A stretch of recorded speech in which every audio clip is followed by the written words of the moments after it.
Hello friends, welcome to the class of high voltage engineering.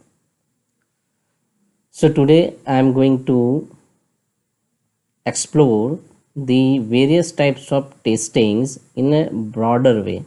I am not going in depth of detail of those testings, okay, that we will discuss in our subsequent lecture series.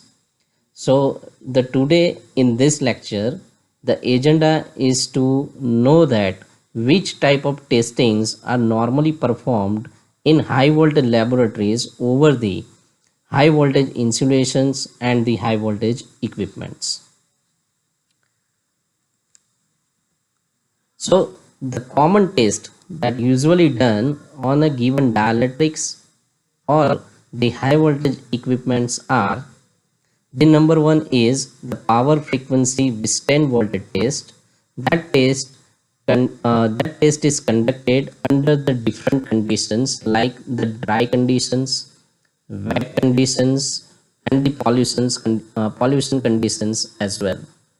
The reason is, if we are considering the perfectly dried atmosphere, like if we are considering the deserts, okay, then we need to conduct the test under the dry conditions. Not only the desert, but if we are considering the atmospherical conditions like summer, okay, so in summer the atmosphere is very much dried, okay, so we need to check the voltage withstanding capacity of the line insulators bushings likewise under the dried conditions. If we are considering the rainy seasons, okay, then we need to consider the water droplets present over the surface of the dielectrics, okay, like insulators or the bushings, the insulations normally which are exposed into the atmospheres, okay, they need to pass through the test under the wet conditions as well. So to create the wet conditions, artificial rainy system normally used in the high voltage laboratories to conduct the test. The second is the pollution conditions, because you know that as insulators are located externally to the atmosphere, so there might be the chances of a deposition of the dust particles or the other polluting agents, okay, so again we need to check its voltage withstanding capacity under the polluted conditions as well. So to promote it, normally the salt fog test is conducted, as well as in the high voltage laboratories for the research purpose, the artificial pollution has been created to test the dielectric materials. So one is the power frequency Wisten voltage test conducted into these various situations. Second is the breakdown test or the flashover test. So again it will be conducted under the dry condition, wet condition, and the polluted conditions. So normally in a more technical way, the pollution test is normally said as the performance characteristic evaluation of the insulators or the bushings under the contaminated conditions. So the contamination words normally prefer to use in more technical way compared with the polluted situations. The another one is the impulse voltage withstand test. So again it will be conducted into the different environmental conditions. 50% flash over impulse voltage test, okay, the 50% flash over voltage test, and the 100% flash over impulse voltage test. This voltage test is normally preferred to determine the probability of the failure. So if one want to if one want to determine the critical flash over voltage, means the 50% flash over voltage, then he or she needs to apply the impulse of various magnitudes in a number of applications way, okay. So this 50% and 100% is determining the probability of the failure. So if one is achieving a 50% of magnitude, 50% of magnitude in the sense, suppose I am applying 20 applications of a particular magnitude to the insulators under the dry condition, and suppose out of 20 the 10 applications will cause the flashover situation, then the applied voltage magnitude is known to be the critical flashover voltage. It means that the applied voltage magnitude has a probability to flash over the insulator by an amount of 50%. So in that case we cannot make a perfect decision whether the insulator can withstand the applied impulse voltage or not for a shorter duration under a given condition. Okay, so generally if the probability of failure becomes more than the 50%, then we cannot use that insulator for a service, but it needs some kind of the design modifications or it needs the replacement. So this probability of the failure can be observed by conducting the impulse voltage test under the different environmental conditions. Then synthetic testing is normally a term related to the circuit breaker. Short circuit test, it is performed on the transformers and circuit breakers. Electromechanical test, so for the line insulators. Pollution test, okay, many of the equipment should pass through this pollution test. So normally instead of using the word, you can use the contamination word as well. Porosity test normally done on the bushings and the insulators. So normally the uh, insulators you may observe this test. So I will discuss this porosity test later on.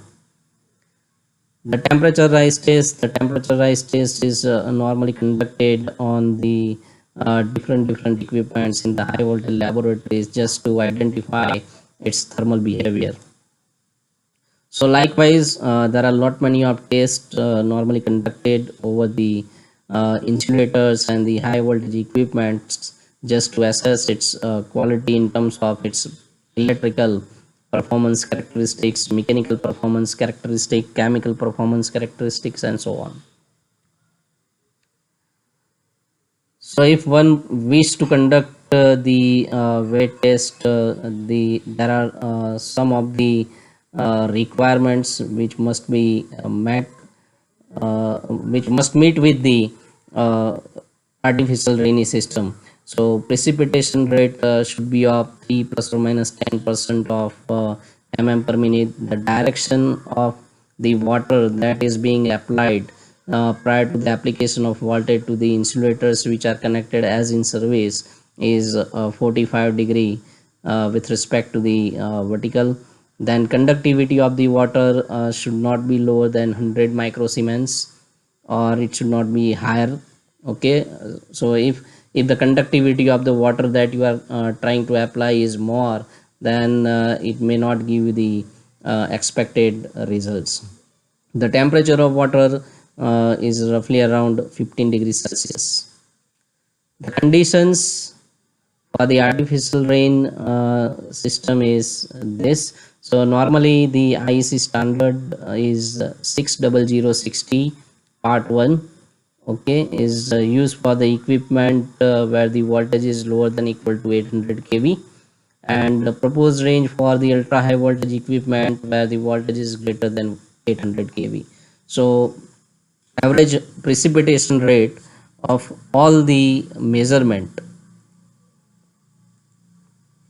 for the vertical component, this would be the precipitation rate. Okay, this is the precipitation rate of the water, and for the horizontal component, again this will be the values. Okay, limit for any individual measurement, and for the each component it is plus or minus 0.5 from average for the equipments lower than 800 kilovolt, and for the equipments more than 800 kilovolt it is 1 to 3. The temperature of the water, the ambient temperature, it is around plus or minus 15 degree kelvins. Okay, so you can correct this value.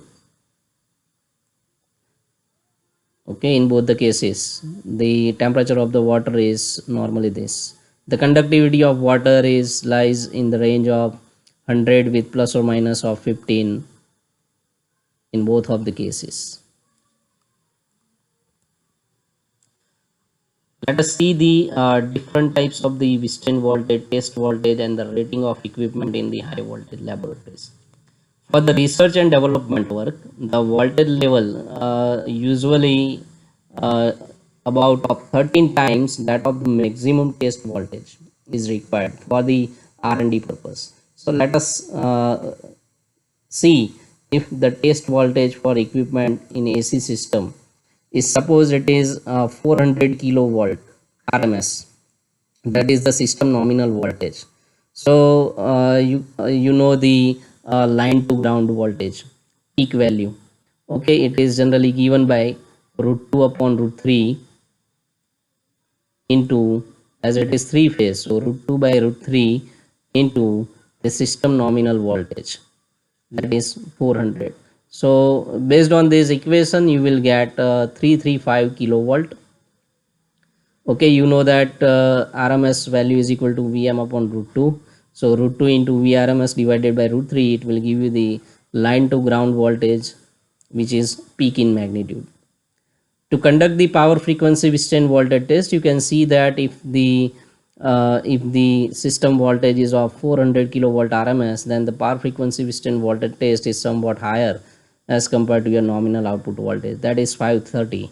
So normally to conduct the power frequency withstand voltage test, 1.3 times 1.3 times, approximately 1.3 times, it means that 30% of more amount of voltage is usually applied to perform its withstanding capacity.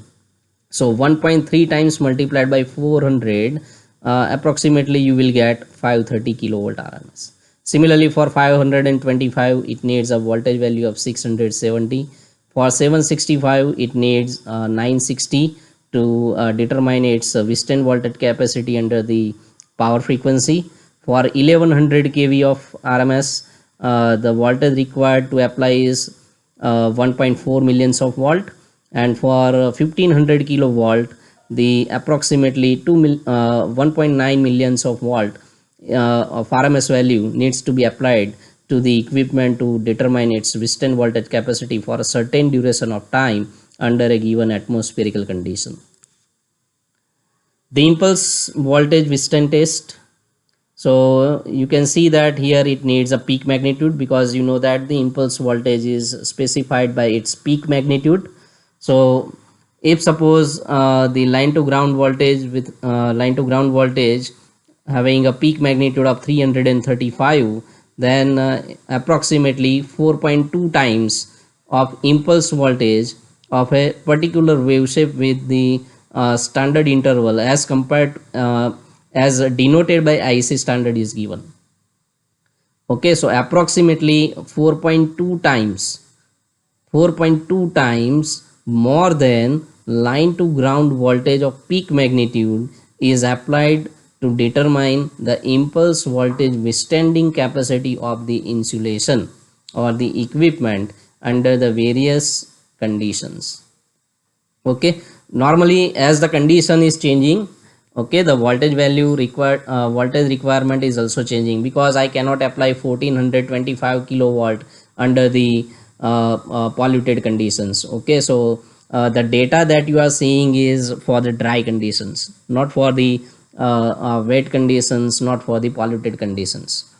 Okay, so this is for the dry condition data. So if line to ground voltage is 335 of peak magnitude, multiply it with respect to 4.2, approximately you will get somewhat close to 1425 of kV. Okay, so you have to adjust the round of figure value. If you are getting the odd numbers, you have to make it in the sorry, if you suppose if you are getting 1433, then you have to adjust closest value. Okay, so here 4.2 multiplied by 335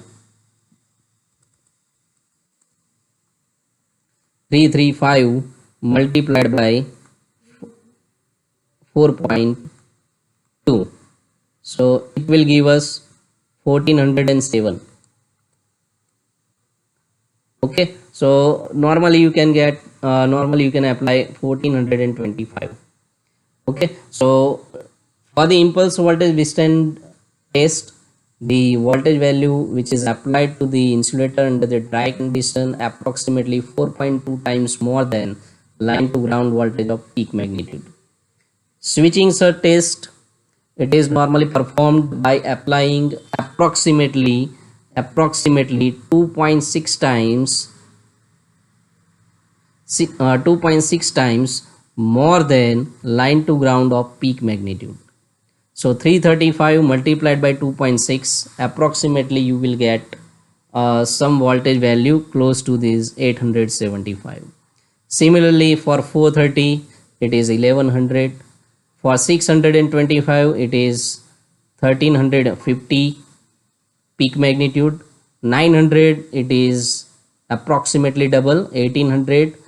1220 kilowatt, here again 2200 kV peak. So as you are increasing the voltage level, this multiplication factor is somewhat reduced. Okay, so switching surge test withstand voltage test is normally performed by applying approximately 2 to 2.6 times the line to ground voltage value. Pollution test, as you can see that now the test is performed under the pollution conditions, so the voltage which is required is very much less as compared to the system nominal voltage. So roughly 60 to 70% of system nominal voltage is applied during the pollution test. So if suppose 400 is there, then 70% of its value is 280 kV. Okay, so normally 60 to 70% of voltage is applied during the pollution test over the insulators or over the equipment compared with the system nominal voltage. For the DC system, if the nominal voltage is plus or minus 400 kilovolt, then the withstand voltage test is performed by applying the voltage double than the nominal voltage. Okay, so 400, if the DC system voltage has 400 kV, the withstand voltage test is performed at 800 kV. If it is 600, then applied voltage should be of 1200 kV. If it is 800, then applied voltage should be of 1600 kilovolt to determine its DC voltage withstanding capacity. Reverse polarity test voltage. So here 400, then the 600 kV is applied. For 600, 900 kV is applied. For 800, 1200 kV is applied. The impulse voltage withstanding test is performed for 400 kV of nominal voltage at 1350 peak value. For 600 it is 1900 kV peak value. For 800 it is 2300 kV peak value. Switching surge withstand voltage test is performed at 1000 kV peak, 1500 kV peak and 2000 kV peak. And pollution test, it is performed at 440 kV, 660 kV, 880. It means the 10% of more voltage compared to the nominal voltage.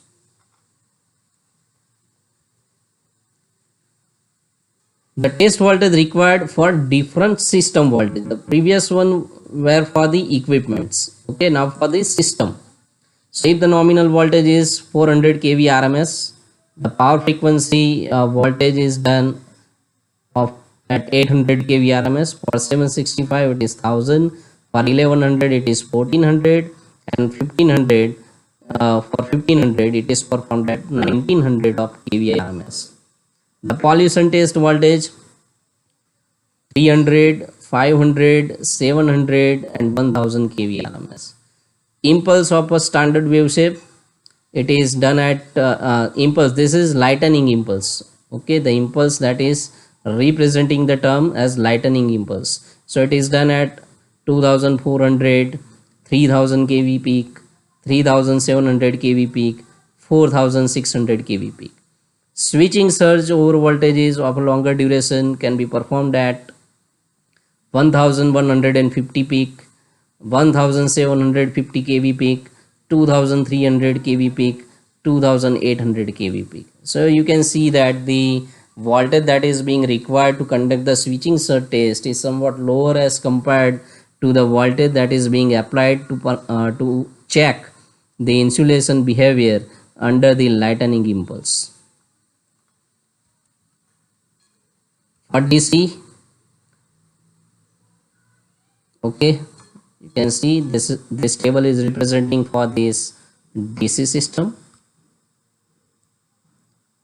The approximate dimensions of the testing apparatus and the test object are: if the nominal system voltage for the equipment is supposed to be 400 kV RMS, then the testing transformer height is of 10 meter, impulse generator height is 6 meter, and the test object dimensions are: the length is 7 meter, breadth is 2 meter, and height is 11 meter.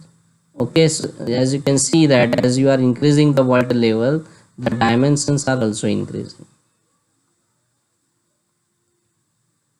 Let us see the thrust areas in high voltage engineering, the research area.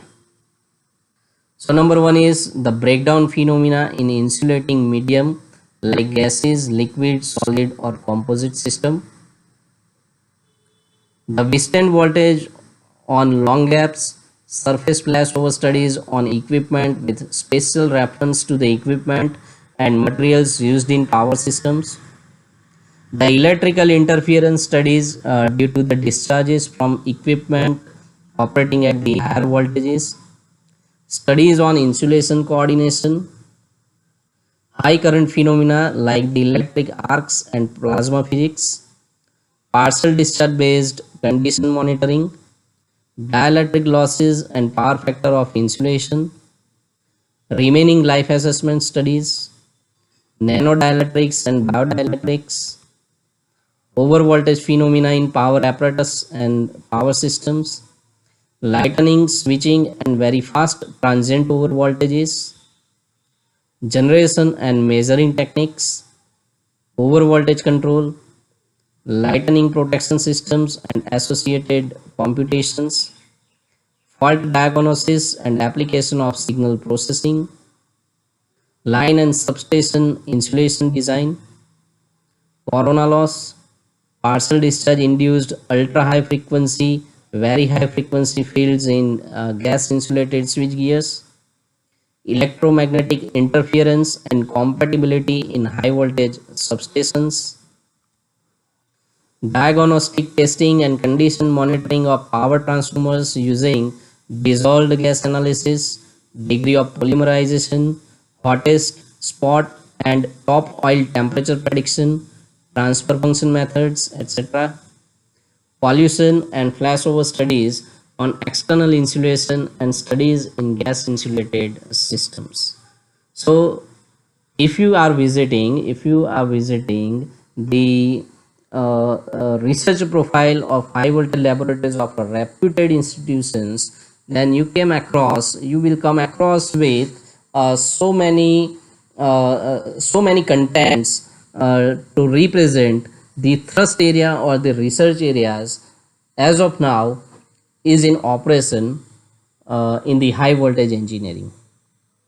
So this is about some glimpse related to the high voltage testings which are normally performed on the insulations and the high voltage equipments.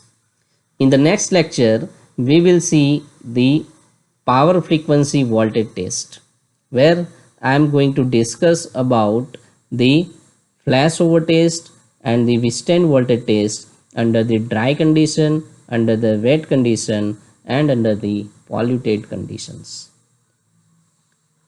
Thank you.